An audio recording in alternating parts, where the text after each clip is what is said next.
Welcome in to the First and Long College Football Show. I'm your co-host Marcus, joined by my co-host, as always, Mason, and you're tuning into Between the Lines, our weekly best bet against the spread. We're trying to help you beat the book in Vegas this week for Week 11. Thank you all so much for tuning in. I certainly do appreciate it. Mason, how you doing, buddy? We're here to lock it up again, man, and give these good people here at the First and Long College Football community our best bets against the spread. I had a decent week last week. I went 500 on my regular bets against the spread, over-unders, things like that. I went 6-6. I'm 48, 43-1 overall for the season. I did hit out of 3 of my money line picks last week, so that's always nice. Little extra value there.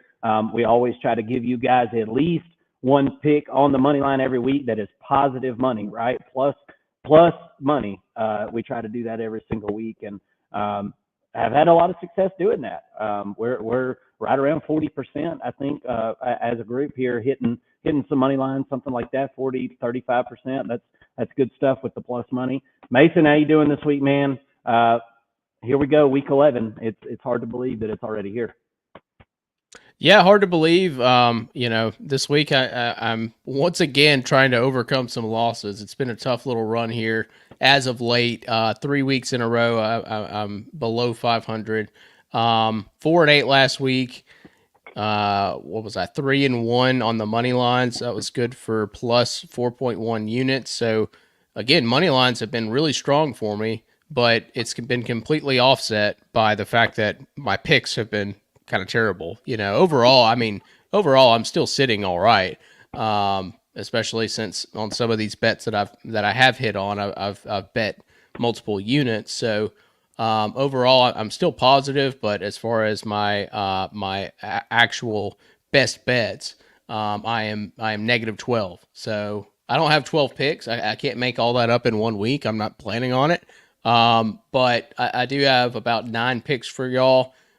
Mark, if you can talk me into 1 or 2, I'm not ashamed. I'll follow your lead on some of these.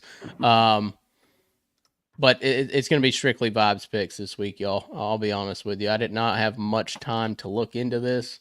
But I know what my gut says, and basically, or obviously on all the breakdowns that we did, we've got a really strong lean based on what research we did heading into those previews. So I'll be leaning on that heavily for this week's best bets, and hopefully we can end up on the right side of things this week. Yeah, speaking of those breakdowns, we've got all of our breakdowns from the week there on our homepage or videos page, whatever you want to call it. Go check those out. I had some good breakdowns this week and talked about a bunch of the big games, some of the smaller games. I think we did around 8 to 10 of those bad boys. So feel free to go check any of those out. And if you're new here to the First and Long College Football Show, I hope that you'll consider hitting that subscribe button and coming and hanging out with us, because we've got a full regimen every week of games that we break down, betting shows, reaction shows, and all that stuff. So it's a lot of fun. Lots of content coming your way basically every single day here on the channel. So we're your one-stop shop for everything college football in the Power 4. Here we go. Let's go into Week 11 and give these good folks our best bets and get this show on the road here. As we always do, we start off with the biggest games. Do you have any play on the Georgia at Ole Miss game? We'll start there. We're going to talk Alabama, LSU. We're going to talk South Carolina, Vanderbilt, BYU at Utah. Those are our 4 premier games of the week as we kind of picked them out. And we'll start with those, and then we'll kind of just open it up to whatever picks you may have across the board. But as I said, first, let's talk about Bulldogs, Rebels. You got a pick on that one? Yeah, I'm taking Georgia at -2.5. I think that they're going to win this football game. So, typically you don't win a game by 1 or 2 points. Like I feel like 3 is very realistic. I feel like 7 is very realistic for Georgia to win this football game. Look, obviously Ole Miss can win this game. The game's being played in Oxford. They've got a heck of a defense. Obviously their offense is very high powered. I just need to see it before I'm going to put my money on it. I haven't seen Lane Kiffin win a big game like this, like ever. I mean, seriously, ever. So what? So now all of a sudden Georgia's going to lose to a team not named Alabama for the first time in 4 years, and Lane Kiffin's gonna win a big game. In what universe, right? What universe would we be living in? Probably the 2024 college football season, if I'm being honest, as crazy as this year has been. But again, I'm willing to put my money on Georgia in this game. We saw them get up for Texas. That was another game that was on the road. I think Georgia has really proven time and time again that even though they have the toughest schedule in college football at this point in the season, they still win. They find ways to win. They took the one loss to Alabama, but again, this team is not named Alabama, so they have a really good chance and opportunity to win the football game. Give me Georgia at -2.5. Yeah, I'm with you, man. The whole thing with Georgia is just the fact that, they're not playing Alabama. You said it perfectly. I mean, they're not playing Alabama this week, and that's been a recipe for success for many years in a row now, many games in a row, several seasons in a row. So I got to see it before I'm going to believe it. It was just like last week. We talked about Penn State, Ohio State going into that football game. I got to see Penn State win a game like that before I'm going to be able to actually pick Penn State, no matter how much I like them. And there's flaws on this Ole Miss team, just like there is on damn near every team in the top 10 right this second. So Ole Miss hasn't showed us, that they're just the best team in college football or something. That's yet to be proven.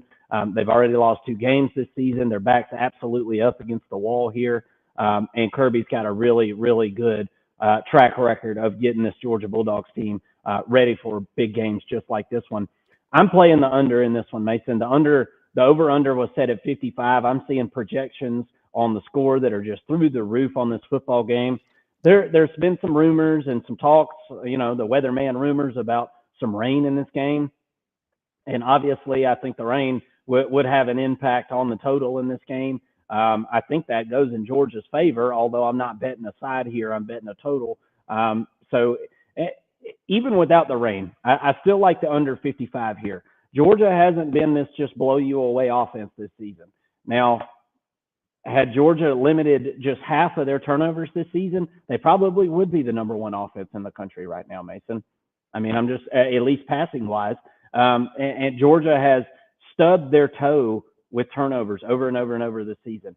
If Georgia can figure out a way to not do that this week, namely Carson Beck, if he can figure out a way to not do that this week, I think Georgia will be in pretty good shape. As far as your bet goes, first half, I'm taking Ole Miss plus a half a point.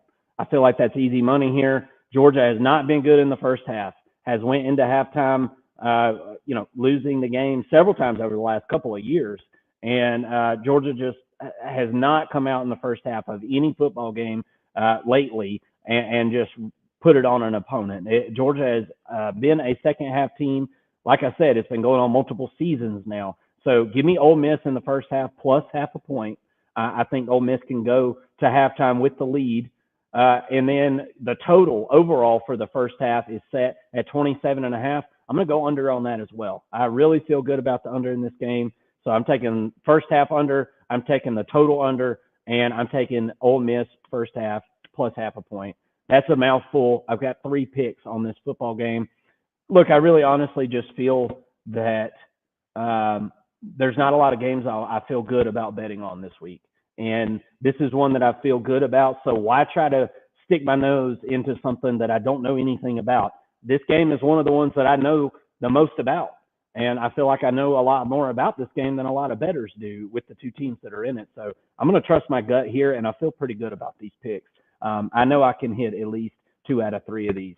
Well, right. Real quick, Mark, I'm gonna jump on with you on the under for the entire game under. I did get you a hook, so at minus or at 55.5, I'm gonna take the under there. And then also I'm gonna fight you on the first half. I'm gonna take Georgia at the half a point. I feel like Georgia really came out strong against Texas. We've seen Georgia come out and score a lot of points when they're motivated to do so. I think you could see the same sort of Georgia show up on the offensive side of the football, and then a defense that just looked phenomenal. They just completely shut Texas down that first half. I think you could see a similar style of team come out in this one as well. And to your point, I think Georgia in some of those lesser games, rather than coming out with a game plan on offense, I feel like Georgia sometimes lets the defense that they're playing dictate their game plan. And in the big games, it seems like Georgia's got more of that scripted drive, that very first go. And a lot of times it works out well. Georgia, typically does score on that first drive, but then it's after you get off script, it is kind of where things can sputter at times. We'll see what happens. I see your point there for sure. If I can just hit 2 out of 3 of those, I'll feel good. And I feel like if one goes wrong, then maybe one of the other ones is going to hit right there. I have a very slim chance of hitting all 3 in that situation, and I understand that, but I'm just playing the odds there. I'm just playing the odds there and covering a base, kind of hedging my bet, I guess, if you will. Alabama at LSU. You got any play on that one?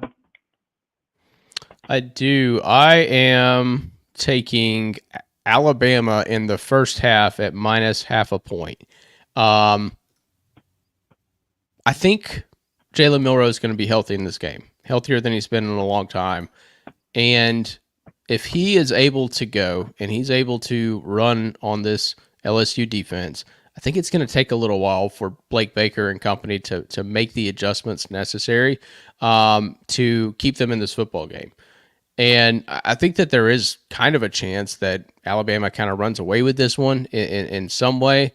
I know it's a night game at LSU. I get all that.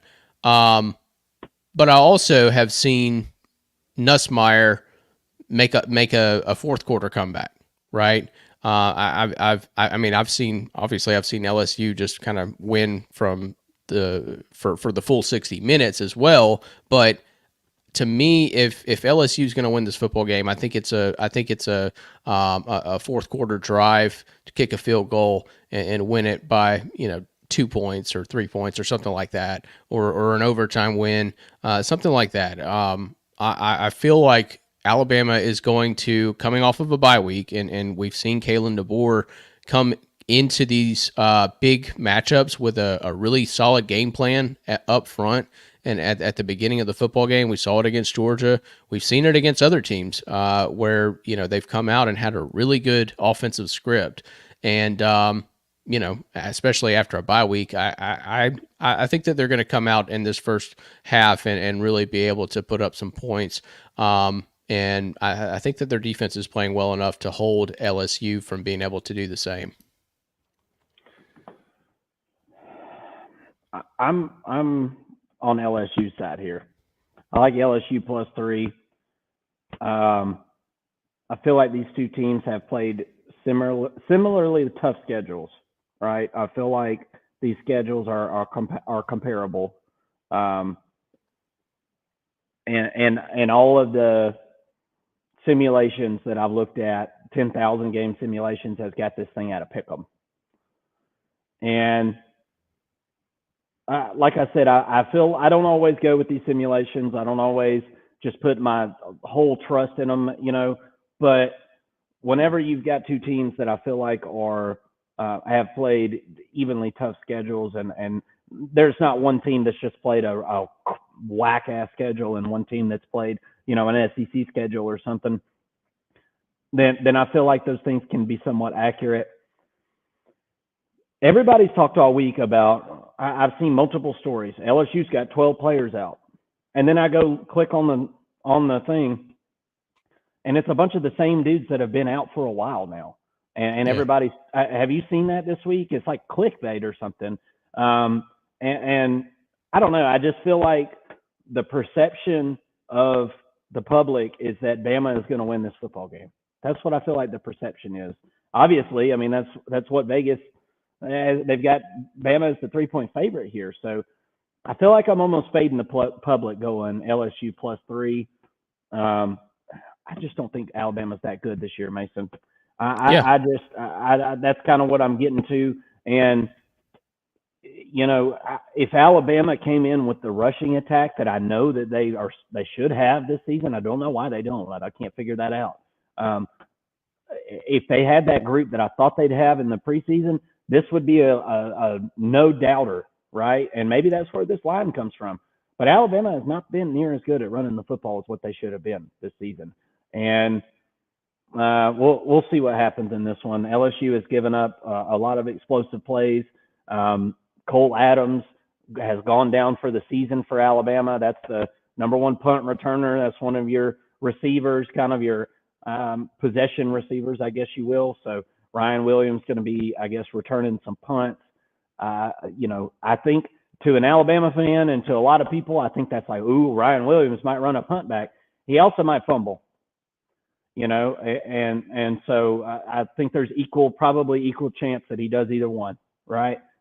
With him being a first-year player, and this is easier said than done, man. When these guys are booming them 50 yards, it's a little different than in high school. We'll see what happens. LSU at night is a magical, magical place, and I've seen some wild things happen, and I've seen some of those wild things happen to Alabama. We'll see if it happens again.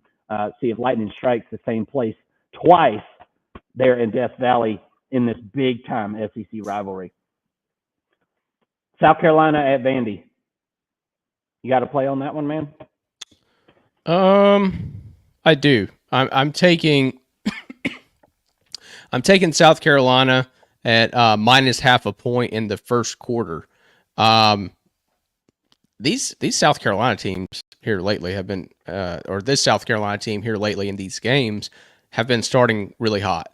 The offense has been really hot. I feel like, and I don't know if it's a script thing on offense or what exactly is going on. I don't know what's in the water over there. But I like the momentum, man. I really like the momentum and how they've here lately, at least, been able to sustain the momentum throughout the football game. But it all starts in the first quarter. I just need you to be leading by half a point, and I don't feel like that's too much to ask in this game. Could be a field goal type game, to be completely honest with you. But I do think that South Carolina is going to be able to push the football, and I just don't have as much confidence in Vandy to be able to do that against the South Carolina defense. So I'm taking the first quarter. Vanderbilt, I think that they can lead after the first quarter. I'm with you. I like that play. I'm taking the whole game line, though. I'm taking South Carolina minus 4.5 to cover that.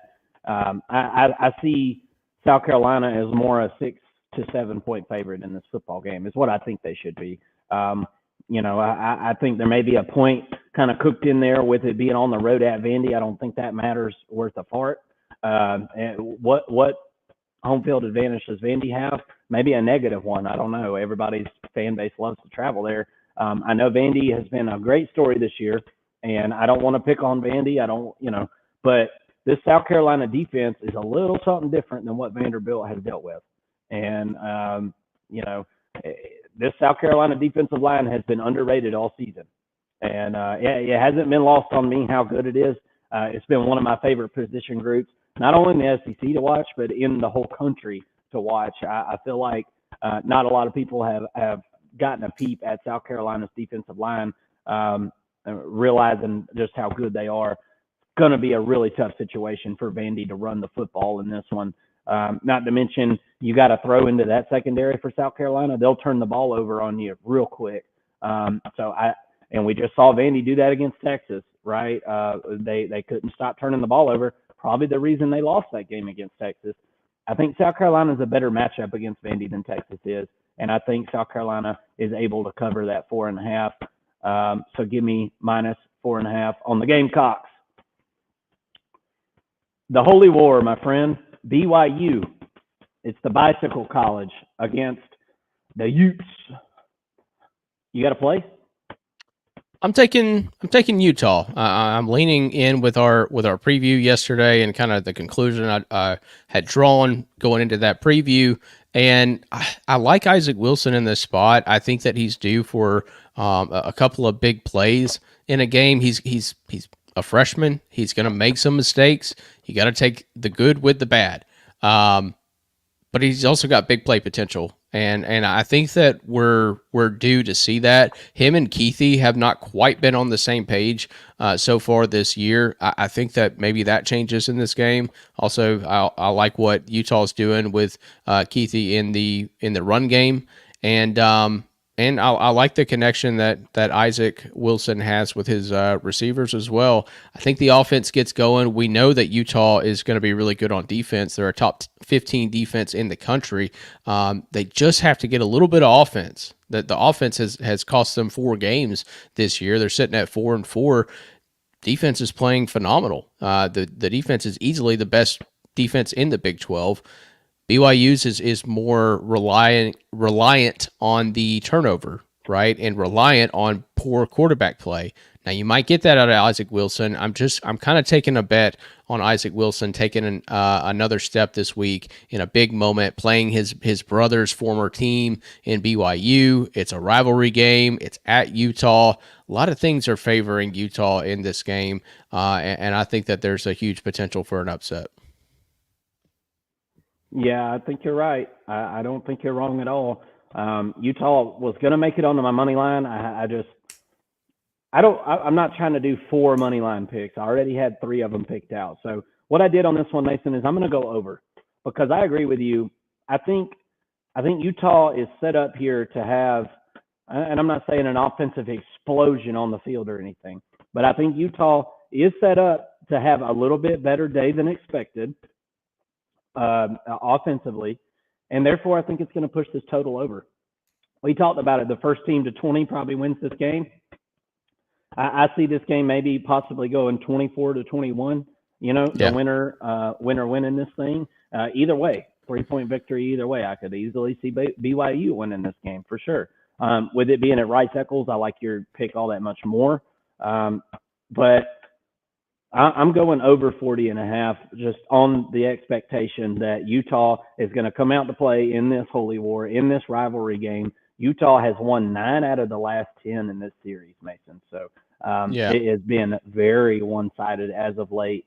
Haven't played since 2021, so it's been a few years now. And this is certainly a different BYU team, but I think that you're on the right track, and I think the over is the play in this one, as the total is set really low at 40.5, or it was last I saw.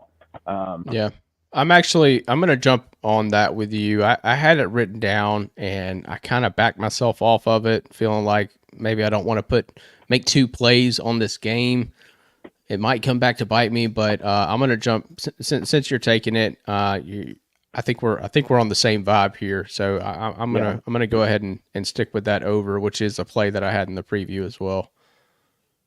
Yeah, it just makes sense. I originally had said under in that game because I originally had said first 1 to 20 wins, and so in my head I was thinking whoever wins maybe like would they win at 20-14 or something, and I think that's still like a possibility, but I don't know, man. I go back and look at some of the totals in this game over the years, and there hasn't been that great of BYU offenses, right? And they still scored points. So I don't know.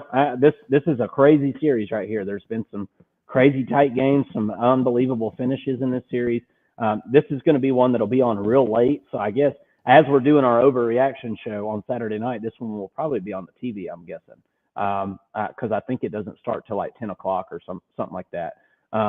So, or at least Eastern time, right? We're on the Eastern seaboard. So, all right, let's keep it going, man. Let's rattle off some of these other ones and get these people on their way. There's not really any good football on tonight, guys. I don't know why do we have college football on Thursday night if we don't have at least one good game, right? I wish there was just one good game that was worth watching. Not to me, there isn't tonight anyway. So we're not missing any football, but we do need to get her going here. We touched on all the big games. I'll throw one out there that I've been riding for weeks and weeks. Michigan at Indiana. Indiana's a 14-point favorite. Give me the Hoosiers, baby. I am riding that train until that train runs out of coal or steam or whatever this particular train is running on. Indiana. Yeah, there you go. Indiana is absolutely a wagon. And I'm not hopping off now, man. Give me Indiana. Give me the Hoosiers. Michigan sucks, and Indiana owes Michigan a noogie or two or three, right? No reason to believe that Indiana is not ready to just absolutely dunk Michigan's head in the toilet and flush. So give me Indiana minus 14. They owe them one. I like it. What you got one on that game? Yeah, I'm on the same side of that with you. I thought I had it at minus 13.5, and that number has changed since this morning. But I'm going to lock that one up with you for a lot of the same reasons, and the fact that this is an Indiana game that's being played at home. When you look at Indiana's schedule, it's kind of bizarre. All their tough games are played at home. All their easy games are played on the road. I don't know how they ended up with that kind of luck, but I think maybe the Big Ten schedule makers were not thinking that this would be a powerhouse Hoosier program like it is. So, anyways, nonetheless, I don't care where this game's played. I think that Indiana's covering 14 points against Michigan. So give me that until Cignetti proves me wrong. I'm also taking Indiana. Going back to the well, this was a play that hit for me last week. I'm taking Indiana in the fourth quarter at minus 2.5. That this team gets better as the game goes on, and I expect that trend to continue. The Fighting Cignetics have no quit in them. Michigan does. I think that they quit by the fourth quarter in this one, and say mercy and say uncle and all that, and Indiana just keeps on twisting that arm. So give me minus 2.5 for the fourth quarter for the Hoosiers. Yep. All right, and here's another one that I've got. Florida at Texas. The spread on that game is minus 22. Mason and I talked before the show started. There's been some rumors about Lagway maybe being able to play in this game. Apparently, he was able to practice some this week. Guys, there's no way that DJ Lagway is playing in this game. And if he is playing in this game, there is 0% chance that he's 100% in this game. There's no way. Yeah. I saw what I saw last week. I saw his hamstring ball up in the back of his football pants. I watched it with my own eyes. Grossed me and my son out. We were sitting in a deer blind watching the game. So, yeah, I don't, I just don't see Florida being able to hang in this situation, Mason. Too many injuries. Florida has decided they're going to retain Billy Napier. So I guess Florida got enough, emotional victories or whatever this season, feeling like they played Tennessee and Georgia close. Now they're going to retain Billy Napier. Horrible idea on the part of the Florida Gators. And I think probably a little bit of Scott Strickland, his pride kind of hanging out there, doesn't want to be the one to say, I hired the wrong guy. But with all that being said, I think that's all for naught. Florida is not a good football team, even if they hung with Georgia last week. Georgia let Florida hang around by throwing interceptions. Give me the first half total under 24. I don't think Florida scores more than maybe a touchdown in the first half, and I don't even think that, Mason. I think this is going to be – I think Texas is going to absolutely shut Florida down there in the first half. I don't think that Texas goes on a scoring escapade in the first half, but give me the first half total under 24 in that one. Okay, I've got a similar play to this, but I'm taking Texas in the first half minus 11.5. For a lot of those same reasons you mentioned, I don't see Florida scoring. I like Texas to be able to come out in this football game and at home to be able to play some scripted drives and score some points.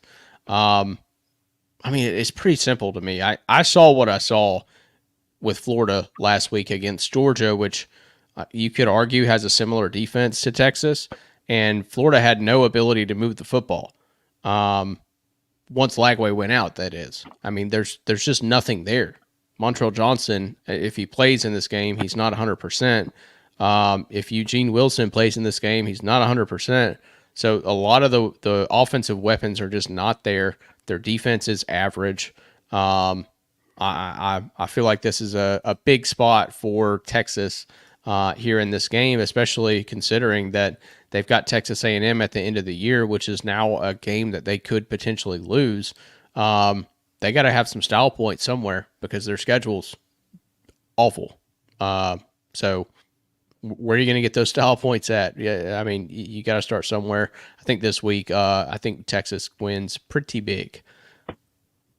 Yep, absolutely. All right, I'm going to throw one out there, and this one is just kind of a gut pick here, guys. Duke +3 at NC State. I haven't seen anything from NC State this season to make me believe that they're, ready to take care of a Duke team that has been a nice surprise, Mason. Now, maybe there's something I'm missing in that. I'm not sure, guys. Always do your due diligence, but Duke in no way this year has looked like a worse team than NC State. So give me Duke +3 on the road at NC State. I just don't have any faith in the Fighting Dave Dorns there. So Manny Diaz has done a good job there for the Duke Blue Devils this season. So give me Duke +3. Yep. I like that play a lot. I've got. Let's go with the Broncos there. I got Boise State team total versus Nevada over 41.5.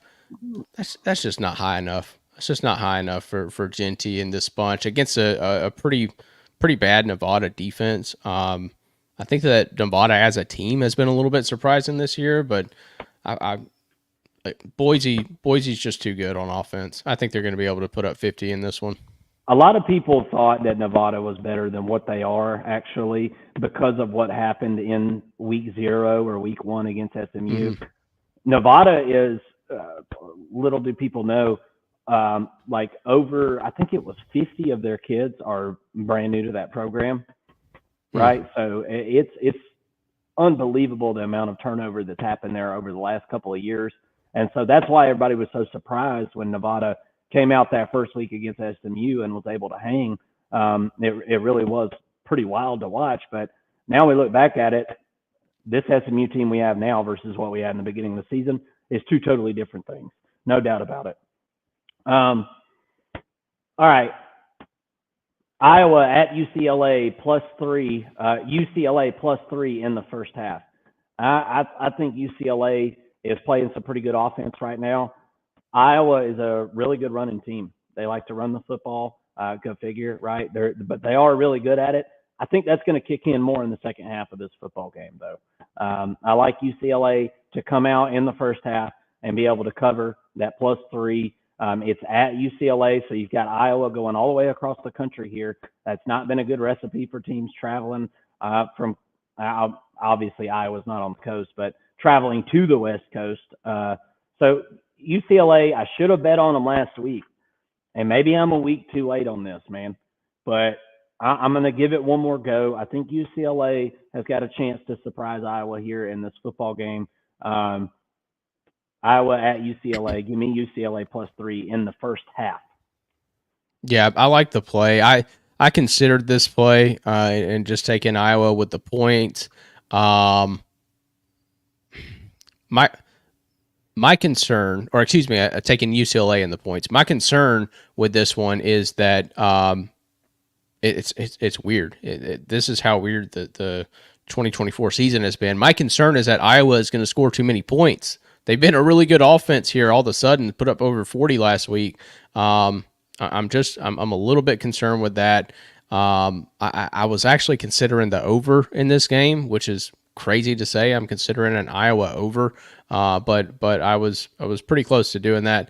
I like your play on that one. Also considered it on the money line, but I didn't end up locking it up. I do have one more for you, and then I'm all out besides our money lines. I've got Oklahoma. Did you know Oklahoma's favored against Missouri?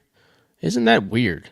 That is weird. I think Vegas is trying to tell us something. I think that they know a little something. Oklahoma is playing better football. I think that Jackson Arnold in his second outing has improved a little bit. His resurgence, I guess, this season. I think he has improved a little bit. I'm concerned about the offensive line, but when you look at Missouri's defensive line, like, is there anybody on there that really scares you? maybe Joel. I don't know.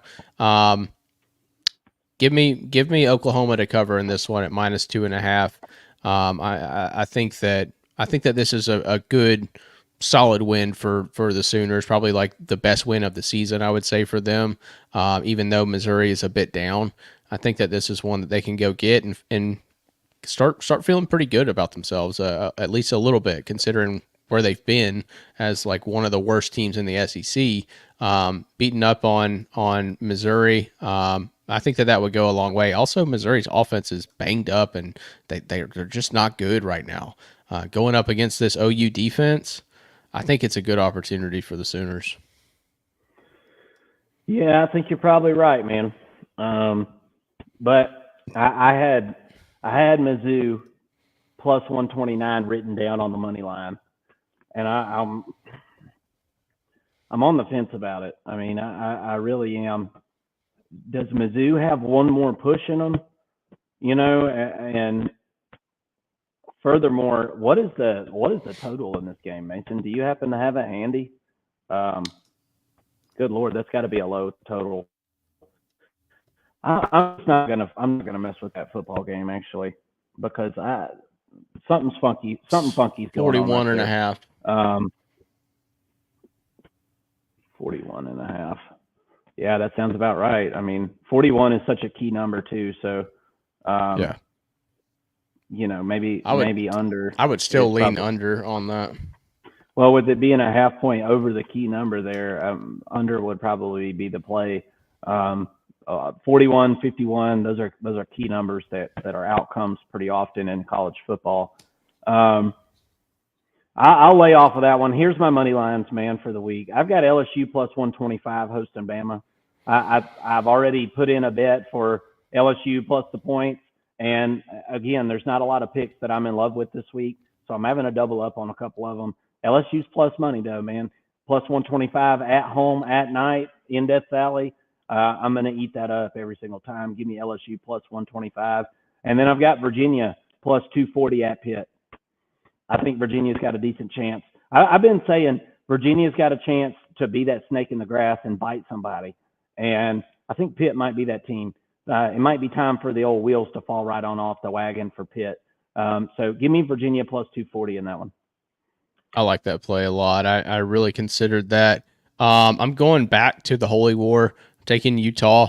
I've already got them as a dog. I'm already taking them as a dog. I'm gonna take them to go ahead and win this one and win me some money on the money line. That's at plus 138.